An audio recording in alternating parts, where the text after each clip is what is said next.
Thế là ngọt nếm trong hai muối ca nhâm ở đi ca nhâm đào vô việc Đố mấy lưa mày. anh đang ca nhâm này kia thì mà tới cua trong nhâm á đang làm mơn này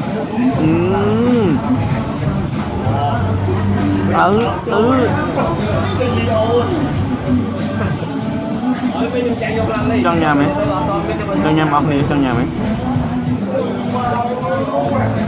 ta cái thằng ngắn nhé kia ở xa xa tha tao bên bên đu chuyện chen phần ná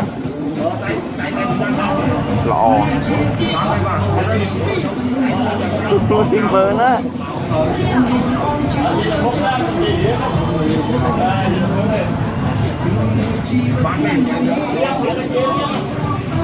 ơi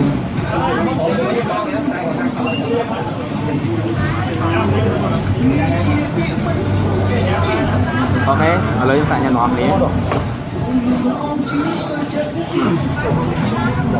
vâng lấy sạn nhâm ăn lấy đây nhâm ở đây nhé đây là như này ta lấy sao ta nhâm mà không nhâm muối ta nhâm muối đây có đi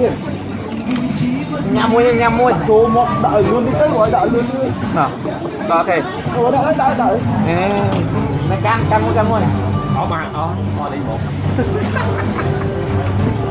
bên đây này nó bơi á bơi cái này lại hấp dẫn rồi bơi là ăn bước chô không dạ này đặt trên đó bước chô luôn Đó, em cái xin được có bao rồi. ở đây nó xin có báo với suối không mà muối trôi muối là trôi muối Ở dân đâu, dân nào?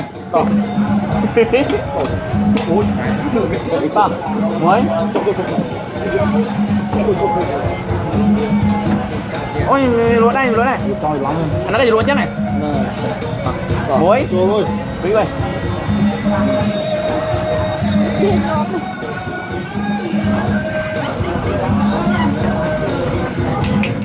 ngày nào mưa. vật tay tay sao đi lạnh Đốt. vật này bên thắng tinh không tuy năng đôi Đây, đốt phút này. đôi thời đôi một cái đã vô mặt đập tiếp Thấy không? mặt rớt